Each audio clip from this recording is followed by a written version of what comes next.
গল্পের আজকের নতুন গল্প শচীন্দ্রনাথ সেনগুপ্তের লেখা সিরাজউদ্দৌলা। শচীন্দ্রনাথ সেনগুপ্ত 1892 সালে অধুনা বাংলাদেশের অন্তর্গত খুলনা জেলায় জন্মগ্রহণ করেন। বিখ্যাত নাট্যকার, ছাত্রাবস্থায় বঙ্গভঙ্গ আন্দোলনে জড়িয়ে পড়েন। তিনি হিতাবাদী পত্রিকায় সখারামের সহযোগী ছিলেন। পরে বৈকালী, বিজলি, আত্মশক্তি প্রভৃতি পত্রিকা সম্পাদন করেন।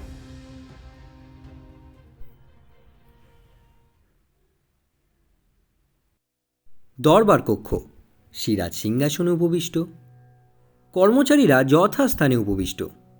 সভাসদদের মাঝে মির্জাফর, মোহনলাল, মীরমদন ও রায়দুর্লভ একদিকে, অন্যদিকে রাজবল্লভ, জগৎ শেঠ, ওয়াটস, মাসিয়েলা দণ্ডায়মান। গোলাম হোসেন যথারীতি নবাবের পায়ের কাছেই বসে আছে। সিরাজ বললেন, ওয়াটস। ওয়াটস বললেন, ইয়োর এক্সিলেন্সি। সিরাজ বললেন, কলকাতা জয়ে যখন আমরা যাত্রা করি তখন তুমি আমার সঙ্গে সঙ্গেই ছিলে, সুতরাং কলকাতা জয়ের ইতিহাস তুমি জানো।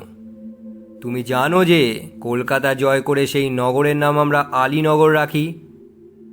ওয়াটস বললেন, জানে ইয়োর এক্সিলেন্সি। সিরাজ বললেন, আলীনগরে তোমাদের কোম্পানির সঙ্গে যে সন্ধি হয় তার সব শর্ত তোমাদের জানা আছে নিশ্চয়ই। তোমাদের কোম্পানি সন্ধির সকল শর্ত যাতে রক্ষা করে তারই জন্যে প্রতিরূপে তোমাকে মুর্শিদাবাদে রাখা হয়েছে। কোম্পানি সন্ধি শর্ত রক্ষা না করলে যুদ্ধ ঘোষণার আগেই তোমাকে আমরা তোপের মুখে উড়িয়ে দিতে পারি, সেটা কি তুমি জানো? ওয়াটস বললেন, জানি ইয়োর এক্সিলেন্সি। সিরাজ বললেন, তুমি প্রস্তুত হও। ওয়াটস বললেন, আমি জানিলাম না, আমার অপরাধটা কি? সিরাজ বললেন, তোমাদের অপরাধ সভ্যতার শিষ্টাচারের সীমা অতিক্রম করেছে। স্পর্ধা তোমাদের আকাশস্পর্শী হয়ে উঠেছে। শুধু শান্তিভঙ্গের আশঙ্কায় আমি এতদিন তোমাদের সঙ্গে ভদ্র ব্যবহার করে এসেছি, কিন্তু ভদ্রতার অযোগ্য তোমরা। ওয়াটস বললেন, আপনার অভিযোগ বুঝতে পারিলাম না। সিরাজ বললেন, মুন্সিজি, অ্যাডমিরাল ওয়াটসনের পত্র। মুন্সিজি একখানি পত্র বার করলেন। সিরাজ বললেন, এই পত্র সম্বন্ধে তুমি কিছু জানো? মুন্সি পত্র ওয়াটসকে দিলেন। ওয়াটস পড়তে লাগলেন। শেষের দিকে কি লেখা আছে? ওয়াটস বললেন, I now acquaint you that the remainder of the troops, which should have been here long since, and which I hear the colonel told you he expected, will beat at Calcutta in a few days. That in a few days more I shall dispatch a vessel for more ships and more troops, and that I will kindle such a flame in your country as all the water in the Ganges hold not to be able to extinguish. Siraj বললেন, মুন্সিজি, এই পত্রের মর্ম সভাসদদের বুঝিয়ে দিন। মুন্সি পত্র নিয়ে বাংলা তর্জমা শোনাইলেন। মুন্সি বললেন, কর্নেল ক্লাইভ যে সৈন্যের কথা উল্লেখ করিয়াছিলেন তাহা শীঘ্রই কলিকাতায় পৌঁছাবে। আমি সত্বর আর একখানা জাহাজ মাদ্রাজে পাঠিয়ে সংবাদ দেব। এই যে আরও সৈন্য এবং আরও জাহাজ বাংলায় আবশ্যক। বাংলায় আমি এমন আগুন জ্বালাইব যা গঙ্গার সমস্ত জল দিয়েও নেভানো যাবে না।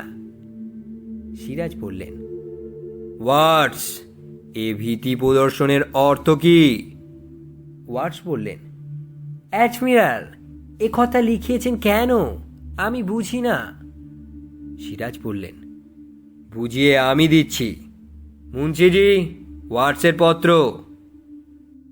মুন্সি পত্রখানা বার করলেন। সিরাজ বললেন, আপনি পড়ুন, ওর হাতে দেবেন না। আচ্ছা, ওকে একবার দেখিয়ে নিন। ওয়াটস পত্রটা দেখল। সিরাজ বললেন, বলতে পারো এটা তোমার হাতের লেখা নয়? ওয়াটস বললেন, হ্যাঁ, আমি লিখিয়েছি। সিরাজ বললেন, পড়ুন মুন্সিজি। মুন্সি পড়তে লাগলেন, it is impossible to rely upon the Nawab and it will be wise to attack Chandannagar. মানে নবাবের উপর নির্ভর করা অসম্ভব, চন্দননগর আক্রমণ করাই বুদ্ধিমানের কাজ। সিরাজ বললেন, তোমাদের অভদ্রতার ঔদ্ধত্যের আরও পরিচয় চাও? জেনে রাখো, তাও আমি দিতে পারি। আমার সভাসদরা, আমার স্বদেশীয়রা তারস্বরে ঘোষণা করে আমি নির্বোধ, অত্যাচারী, বিলাস সর্বস্ব। কিন্তু আমি যে সকলের শয়তানির সন্ধান রাখি তার সামান্য পরিচয় আজ দিয়ে রাখলাম। তুমি ওয়াটস, তুমি আমারই দরবারে স্থান পেয়ে আমার সভাসদদের আমারই বিরুদ্ধে উত্তেজিত করো। কলকাতায় ইংরেজদের উপদেশ দাও আমারই আদেশ লঙ্ঘন করে কাজ করতে। জানো এর শাস্তি কি? ওয়াটস বললেন, punish me your excellency if you will. I can only say that I have done my duty. Siraj বললেন, এই মুহূর্তে তুমি আমার দরবার ত্যাগ করো। ভবিষ্যতে আর কখনো এই দরবারে তুমি স্থান পাবে না। তোমার কোম্পানি যদি সদ্ব্যবহার দিয়ে আমাকে আবার খুশি করতে পারে, তাহলে কোম্পানির প্রতিনিধি হিসাবে কোনো সচ্চরিত্র ইংরেজকে আমি দরবারে স্থান দেব, তোমাকে নয়। আর তাও এখন নয়, যাও। ওয়াটস বললেন, ফেয়ারওয়েল ইওর এক্সেলেন্সি। নবাবকে কুর্নিশ করে ওয়াটস বাইরে চলে গেলেন। রাজবল্লভ বললেন, জাহাপানা। সিরাজ বললেন, একটু অপেক্ষা করুন রাজা। মাসিয়েলা। মাসিয়েলা বললেন, at your commend your excellency. সিংহাসনের সামনে গিয়ে কুর্নিশ করলেন। সিরাজ বললেন, তোমাদের কাছে আমি লজ্জিত। তোমরা ফরাসিরা বহুদিন থেকেই বাংলাদেশে বাণিজ্য করছো। আমার সঙ্গে কখনো তোমরা অসৎ ব্যবহার করনি।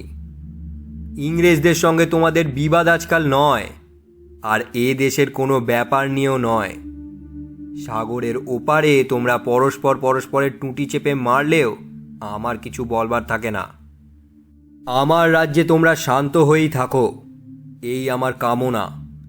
ইংরেজরা আমার সম্মতি না নিয়ে চন্দননগর অধিকার করেছে। সমস্ত ফরাসি বাণিজ্য কুটি তাদের ছেড়ে দেওয়া হোক, এই মর্মে দাবি উপস্থিত করেছে। তোমরা প্রতিকারের আশায় আমার কাছে উপস্থিত হয়েছ। মাসিয়েলা বললেন, we have always shout for your protection your excellency. Siraj বললেন, কলকাতা জয়ে আর পূর্ণিয়া শওকত জঙ্গের সঙ্গে সংগ্রামে আমার বহু লোকক্ষয় ও অর্থ ব্যয় হয়েছে।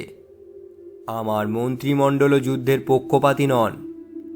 এরূপ অবস্থায় তোমাদের প্রতি আমার অন্তরের পূর্ণ সহানুভূতি থাকা সত্ত্বেও আমি তোমাদের জন্য ইংরেজদের সঙ্গে বিবাদে প্রবৃত্ত হতে পারি না। আমার এই অক্ষমতার জন্য তোমরা আমাকে ক্ষমা করো। সভা কিছুকাল স্তব্ধ থাকল। মাসিয়েলা মাথা নত করে দাঁড়িয়ে থাকলেন।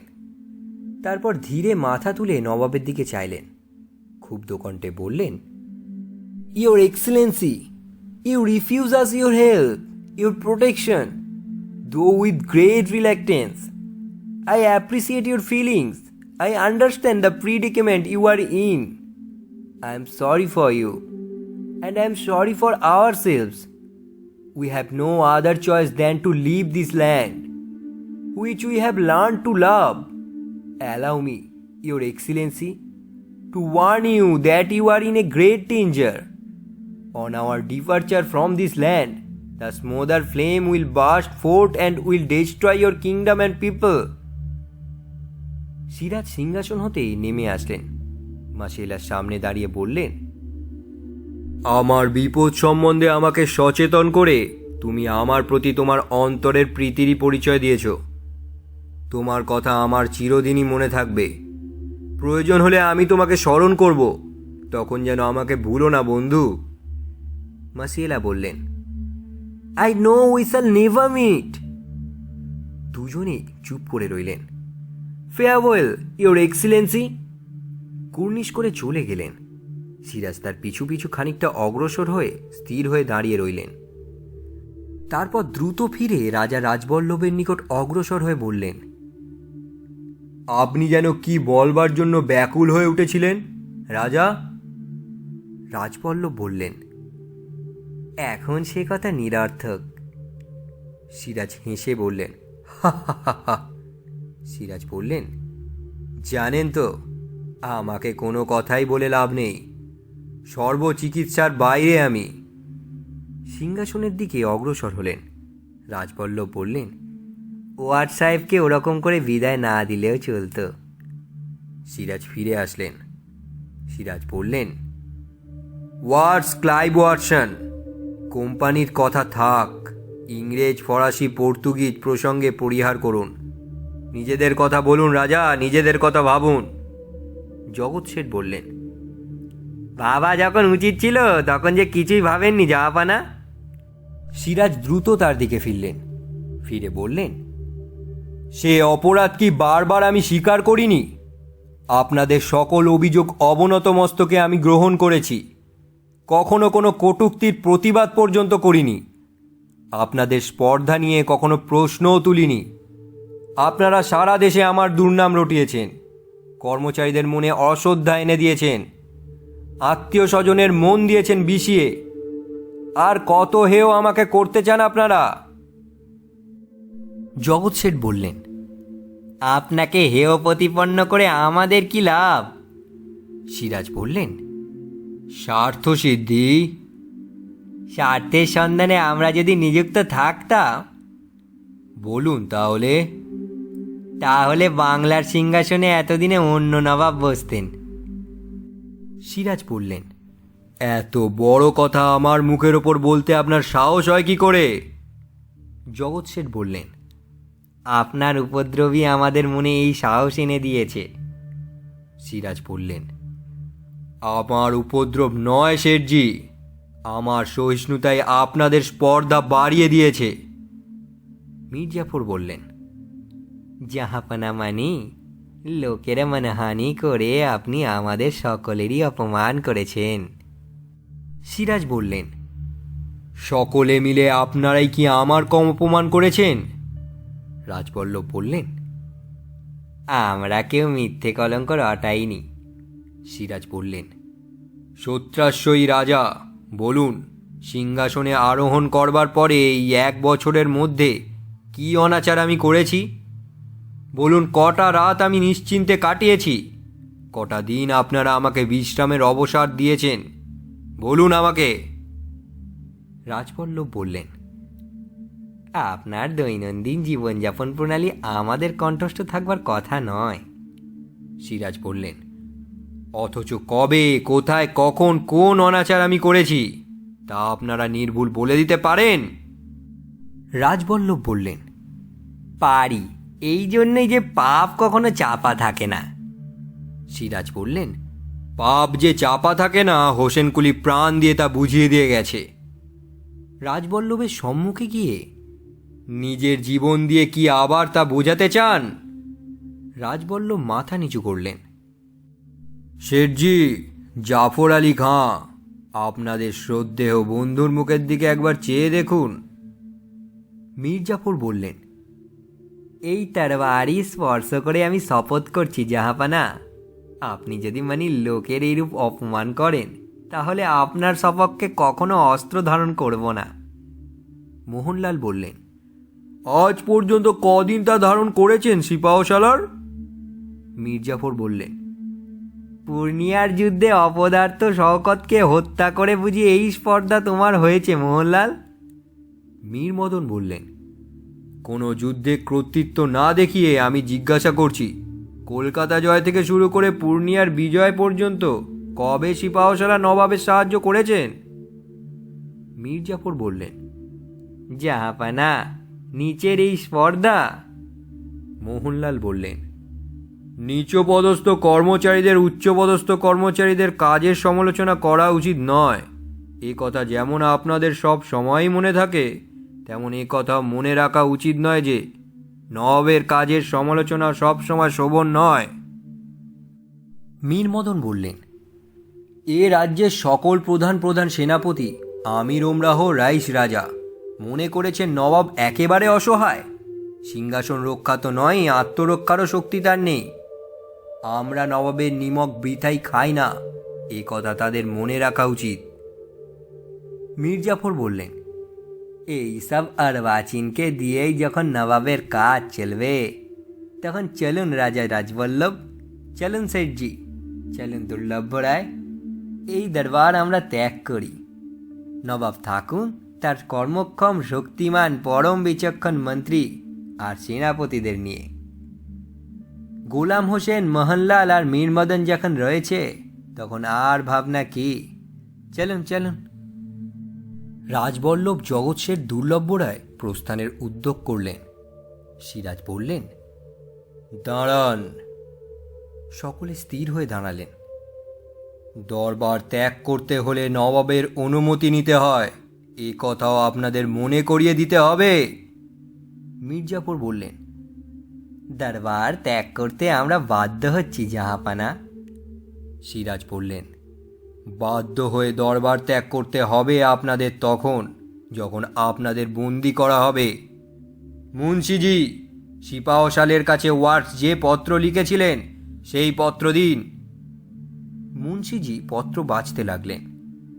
মির্জাফর বললেন, আমার কাছে ওয়াটস পত্র লিখিয়েছিলেন?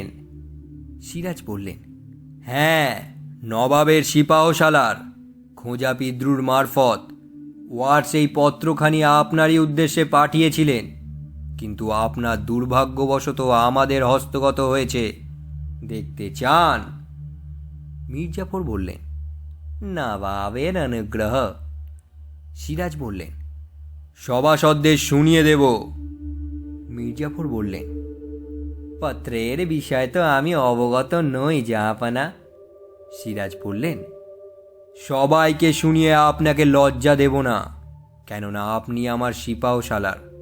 পত্রখানা আপনাকে দেখতেও দেব না, কেননা তাহলে যে উদ্দেশ্য এই পত্র প্রেরিত হয়েছিল তাই সিদ্ধ হবে। মির্জাফর বললেন, জাহাপানা, তাহলে কি করবেন স্থির করেছেন? সিরাজ বললেন, রাজদ্রোহে লিপ্ত প্রজা সম্বন্ধে কি ব্যবস্থা করা উচিত বিবেচনা করেন? মির্জাফর কোনো কথাই বললেন না। রাজা রাজবল্লভ কি বলেন? রাজবল্লভ, আমারও কোনো গোপন লিপি কি জাহাপানা আবিষ্কার করেছেন? সিরাজ বললেন, রাজা রাজবল্লভকে আমরা চিনি, তিনি কাঁচা কাজ করেন না। জাফর আলী খাঁ। মির্জাফর বললেন, নবাব কি প্রকাশ্য দরবারে আমার বিচার করতে চান? নবাব তার দিকে চাইলেন। তিনি সিংহাসন হতে নেমে আসলেন। সিরাজ বললেন, জাফর আলী খাঁ, আজ বিচারের দিন নয়, সৌহার্দ্য স্থাপনের দিন। অন্যায় আমিও করেছি, আপনারাও করেছেন। খোদা তাআলার কাছে কে বেশি অপরাধী তা তিনিই বিচার করবেন। আজ আপনাদের কাছে এই ভিক্ষে যে আমাকে শুধু এই আশ্বাস দিন যে বাংলার এই দুর্দিনে আমাকে ত্যাগ করবেন না। রাজবল্লভ বললেন, এই দুর্দিনের জন্য কে দায়ী জানাব? সিরাজ বললেন, আবারও বিচার রাজা। রাজবল্লভ বললেন, বিচার নয় জাহাপানা, আমি বলতে চাই যে এখনো সময় আছে, এখনো ইস্ট ইন্ডিয়া কোম্পানির সঙ্গে আপোষে নিষ্পত্তি সম্ভবপর। সিরাজ বললেন, ইস্ট ইন্ডিয়া কোম্পানির সঙ্গে আপোষ? রাজা ওয়াটসের সঙ্গে ঘনিষ্ঠভাবে মিশেও কি আপনারা তাদের মনোভাব বুঝতে পারেননি? কলকাতায় সৈন্য সমাবেশ, চন্দননগর আক্রমণ, কাশিমবাজারের অভিমুখে অভিযান, সবই কি শান্তি স্থাপনের প্রয়াস? জগৎ শেঠ বললেন, নবাব যদি কলকাতা আক্রমণ না করতেন তাহলে এসব কিছুই আজ হতো না। সিরাজ বললেন, কলকাতার দুর্গকে তারা যদি দুর্ভেদ্য করে তুলতেই না চাইতো তাহলে আমাকেও কলকাতা আক্রমণ করতে হতো না। বাংলাদেশ অরাজক ছিল না। কোম্পানির দুর্গ প্রতিষ্ঠার কি প্রয়োজন ছিল বলতে পারো? মির্জাফর বললেন, আপনি আমাদের কি করতে বলেন জাহাপানা?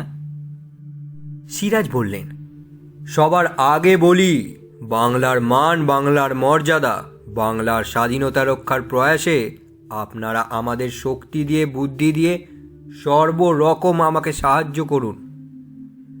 আপনাদের সকলের সমাবেত চেষ্টার ফলে যদি এই বিপদ থেকে আমরা পরিত্রাণ পাই, তাহলে একদিন আপনারা আমার বিচারে বসবেন। সেদিন যে দণ্ড আপনারা দেবেন আমি মাথা পেতে নেব। আমাকে অযোগ্য মনে করে আর কাউকে যদি এই সিংহাসনে বসাতে চান, আমি হৃষ্ট মনে সিংহাসন ছেড়ে দেব। জাফর আলী খাঁ, আপনি শুধু সিপাহসালার নন, আপনি আমার পরম আত্মীয়। বিপদে আপনজন জেনে বুকে ভরসা নিয়ে যার কাছে দাঁড়ানো যায়, সেই না আত্মীয়? লোভে পড়ে অথবা মোহের বশে মানুষ অনেক সময় অনেক অন্যায় কাজে প্রবৃত্ত হয়, কিন্তু কর্তব্যের আহ্বানে লোভ মোহ জয় করে যে মেরুদণ্ড সোজা করে দাঁড়াতে পারে, সেই তো পুরুষ। সে পৌরুষ আপনার আছে, আমি জানি। একটু চুপ করে সকলের মুখভাব লক্ষ্য করে দেখলেন, তারপর আবার বলতে লাগলেন, রাজা রাজবল্লভ, ভাগ্যবান জগৎ শেঠ, শক্তিমান রায় দুর্লভ, বাংলা শুধু হিন্দুর নয়, বাংলা শুধু মুসলমানের নয়, মিলিত হিন্দু মুসলমানের মাতৃভূমি গুলবাগ এই বাংলা। অপরাধ আমি যা করেছি তা মিলিত হিন্দু মুসলমানের কাছেই করেছি। আঘাত যা পেয়েছি তাও মিলিত হিন্দু মুসলমানের কাছ থেকেই পেয়েছি। পক্ষপাতিত্বের অপরাধে কেউ আমরা অপরাধী নই। সুতরাং আমি মুসলমান বলে আমার প্রতি আপনারা বিরূপ হবেন না। আবার চারিদিকে চেয়ে দেখলেন, আবার বললেন, বাংলার ভাগ্যাকাশে আজ দুর্যোগের ঘন ঘটা, তার শ্যামল প্রান্তরে আজ রক্তের আলপনা। জাতির সৌভাগ্য সূর্য আজ অস্তাচলাগামী। শুধু সুপ্ত সন্তান শিয়রে রুদ্যমানা জননী নিশাবসানের অপেক্ষায় প্রহর গণনায় রত। কে তাকে আশা দেবে? কে তাকে ভরসা দেবে? কে শুনবে জীবন দিয়েও রোধ করব মরণের অভিযান? মির্জাফর বললেন, জাহাপানা জনাব। সিরাজ বললেন, আপনি, হ্যাঁ আপনি সিপাহসালার, আপনি তা পারেন। মির্জাফর বললেন, আমি শপথ করছি জাহাপানা, আজ থেকে সর্বা সময় সর্বা ক্ষেত্রে আপনারই সহায়তা করব। মোহনলাল বললেন, আমিও শপথ করছি সিপাহসালার সকল নির্দেশ মাথা পেতে নেব। মীরমদন বললেন, তার আদেশ হাসি মুখেই মৃত্যুকে বরণ করব। সিরাজ বললেন, আমি আজ ধন্য, আমি ধন্য। গোলাম হোসেন বললেন, জনাব, পলাশির কথা আমাকে স্মরণ করিয়ে দিতে বলেছিলেন। সিরাজ বললেন, হ্যাঁ, পলাশি, সিপাহসালার পলাশি প্রান্তরে আমাদের সৈন্য সমাবেশ করতে হবে। ক্লাইভের নেতৃত্বে কোম্পানির ফৌজ সেই পথেই এগিয়ে আসছে। আপনার আদেশ পালন করবার জন্য রায় দুর্লভ, ইয়ারলতিফ, মোহনলাল, মীরমদন এবং সিনফ্রে সবাই নিজ নিজ সৈন্যবাহিনী নিয়ে সেখানে উপস্থিত থাকবেন। আমিও আপনার আদেশবহ হয়ে থাকব। আপনাদের আর আমি দরবারে আবদ্ধ রাখব না। আপনারা পলাশি যাত্রার আয়োজন করুন। প্রথমে সৈন্যধাক্ষগণ এবং পরে সভাসদগণ দরবার ত্যাগ করলেন।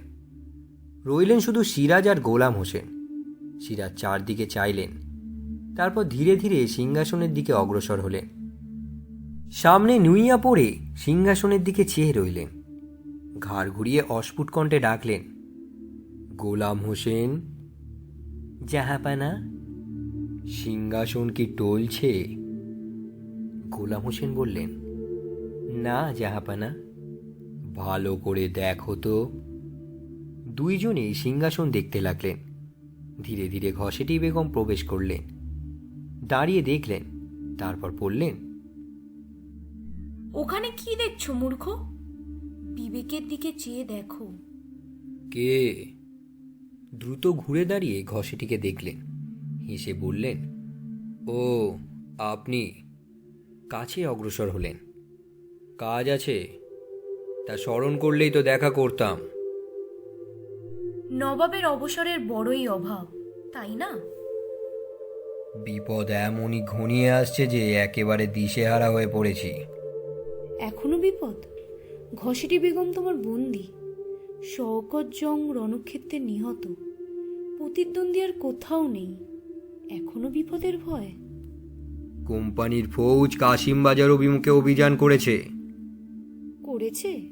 সেই সংবাদই পেয়েছি। তাহলে মুর্শিদাবাদেও তারা আসবে? তেমনই দুর্দিন কে কামনা করে মা? দুর্দিন না সুদিন? সুদিন? সুদিন নয়, ঘষেটির বন্ধন মোচন হবে, সিরাজের পতন হবে, সুদিন নয়। আপনি বুঝতে পারছেন না আপনি কি বলছেন? বেশ বুঝতে পারছি। অন্তরে যে কথা দিনরাত গুমড়ে গুমড়ে মরছে, তাই আজ ভাষায় প্রকাশ করছি। মাসিকে তুমি গৃহহারা করেছ, মাসির সর্বস্ব লুটে নিয়েছ, মাসিকে দাসী করে রেখেছ। মাসি তা ভুলবে? অকারণে অভাগাকে তার তিরস্কার করবেন না। অকারণে নয় কি? মতিঝিল কে অধিকার করেছে? আমার সঞ্চিত সম্পদ কে হস্তগত করেছে? কে আমার পালিত পুত্রকে সিংহাসন থেকে দূরে রেখেছে? তুমি নও দস্যু? মতিঝিল আপনারই রয়েছে মা। তাহলে সেখানে যাবার অধিকার কেন আমার নেই? রাজনীতির কারণে। ঘসেটি বেগম বললেন, তোমার রাজনীতির সঙ্গে আমার সম্বন্ধ?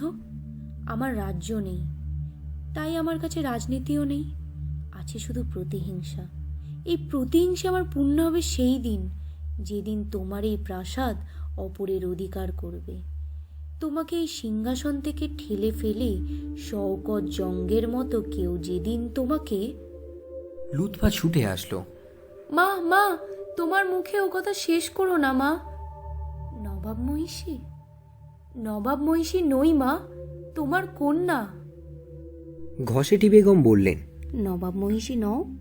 আজ ভাবছো খুবই বিনয় করলে, কিন্তু দুদিন বাদে এই কথাই সত্য হবে। এই আমার মতো জীবনযাপন করতে হবে তোমায়। লুৎফা বললেন, নবাব? ঘসেটি বললেন, নবাব মহিষী এই বাদীর বিরুদ্ধে অভিযোগ করছেন নবাব। বাদীকে দণ্ড দিয়ে মহিষীকে খুশি করুন। লুৎফা বললেন, জাহাপানা, ওকে ওর প্রাসাদে ফিরে যেতে দিন। সিরাজ বললেন, দেবো লুৎফা, সময় এলেই পাঠিয়ে দেব। ঘসেটি বললেন, এখনো আশা, সময় আসবে। লুৎফা বললেন, এমন করে বলো না মা, বুক আমার কেঁপে ওঠে। ঘসেটি বললেন, তোমার বুক কেঁপে ওঠে, আর আমার বুক যে জ্বলে পুড়ে খাক হয়ে যাচ্ছে, তা কি তোমরা বুঝেছ না বুঝতে চেয়েছ? অনাথা বিধবা আমি, নিজের গৃহে দুঃখকে সাথী করে পড়েছিলাম। অত্যাচারের প্রতিকারে অক্ষম হয়ে টুকরে টুকরে কেঁদে সান্ত্বনা পেতাম। তোমরা তাতেও বাদ সাধলে, ছল করে ধরে আনলে এই পাপ পুরীতে, বন্দি করে রাখলে। তোমাদের আমি ক্ষমা করব? সিরাজ বললেন, আর আমরাই বুঝি ক্ষমা করব বিদ্রোহিণীকে? মায়ের মতো সম্মান দিয়ে মায়ের বোনকে মায়ের পাশেই বসিয়ে রাখতে চেয়েছিলাম, তোমার তা ভালো লাগছে না। আজ ভয় হচ্ছে চেষ্টায় না বাধ্য হয়ে তোমাকে বন্দিনীর মতোই কারাগারে স্থান দিতে হয়। লুৎফা বললেন, নবাব, জাহাপানা। সিরাজ বললেন, ঘরে বাইরে প্রতিনিয়ত এই বাক্কার জ্বালা আমি আর সইতে পারি না লুৎফা। এমন কোনো অপরাধ আমি করিনি যার জন্যে সকলের কাছে সব সময় অপরাধীর মতো আমাকে করজোড়ে থাকতে হবে। দু হাতে মাথা চেপে ধরলেন। ঘসেটি বললেন, অপরকে বঞ্চিত করে যে সিংহাসন পেয়েছ, সে সিংহাসন তোমাকে শান্তি দেবে ভেবেছ? সিরাজ বললেন, আমি জানি কেমন করে ওদের কণ্ঠরোধ করা যায়, কেমন করে স্পর্ধায় উন্নত ওদের শির আমার পায়ের তলায় নুইয়ে দেওয়া যায়। শুধু আমার মুখের একটি কথা, চোখের একটি ইঙ্গিত সাপেক্ষ। আমি তাও পারি না। পারি না শুধু আমি কঠোর নয় বলে, পারি না শুধু পরের ব্যথায় আমার প্রাণ কেঁদে ওঠে বলে। ক্ষোভে দুঃখে সিরাজ প্রায় কেঁদে ফেললেন। লুৎফা তার কাছে গিয়ে বললেন, নবাব, জাহাপানা, আপনার চোখে জল? আমি যে সইতে পারি না। ঘসেটি বেগম বললেন, আজকের কান্না শুধুই বিলাস, কিন্তু এই কান্নার বিরাম নেই। চোখের জলে নবাব পথ দেখতে পাবেন না। বেগমকে আজীবন আমারই মতো কেঁদে কাটাতে হবে। আমি না কেঁদে কেঁদে অন্ধ হবে। পলাশী প্রান্তরে কোলাহল ছাপিয়ে উঠবে ক্রন্দন রোল। সিরাজের নবাবীর এই পরিণাম। ঘসেটি বেগম চলে গেলেন। নবাব তার দিকে অগ্রসর হচ্ছিলেন। লুৎফা তখনই তার হাতটা ধরলেন। সিরাজ বললেন, বলতে পারো লুৎফা, বলতে পারো ওই ঘসেটি বেগম মানবী না দানবী? লুৎফা বললেন, ওকে ওর প্রাসাদে পাঠিয়ে দিন জাহাপানা। ওর সঙ্গে থাকতে আমার ভয় হয়। মনে হয় ওর নিঃশ্বাসে বিষ, ওর দৃষ্টিতে আগুন, ওর অঙ্গ সঞ্চালনে ভূমিকম্প। সিরাজ বললেন, মাত্র 15টি মাস আমি রাজত্ব করছি লুৎফা। এই 15 মাসে আমার এমনই অভিজ্ঞতা হয়েছে, মানুষের এমনই নির্মমতার পরিচয় আমি পেয়েছি যে কোনো মানুষকে শ্রদ্ধাও করতে পারি না। চলুন জাহাপানা, একটু বিশ্রাম করবেন। বিশ্রাম? বিশ্রামের অবসর হবে পলাশির পর। পলাশী? সে কি জাহাপানা? তুমি এখনো শোনোনি? পলাশির মাঠে আবার যুদ্ধের সম্ভাবনা। আবার যুদ্ধ জাহাপানা? 15 মাসের নবাবী লুৎফা, তার মাঝে পুরো একটি বছর যুদ্ধের ষড়যন্ত্র ভেদে গুপ্তচর পরিচালনায় অতিবাহিত হয়েছে। এইবার হয়তো শেষ যুদ্ধ। শেষ যুদ্ধ? যদি জয়ী হই তাহলে হয়তো আর যুদ্ধ হবে না, আর যদি পরাজিত হই তাহলে হয়তো নয়ই। পলাশী? পলাশী লাখে লাখে পলাশ ফুলের অগ্নিবরণে কোনোদিন হয়তো পলাশীর প্রান্তর রাঙা হয়ে থাকতো। তাই আজও তার বুকে রক্তের তৃষা। জানি না আজ কার রক্ত সে চায়। পলাশী রাক্ষসী পলাশী। নবাব বাইরে চলে গেলেন। মঞ্চ অন্ধকার হয়ে গেল। করুণ সুরে বাদ্য বাজল। যবনিকা পড়ল।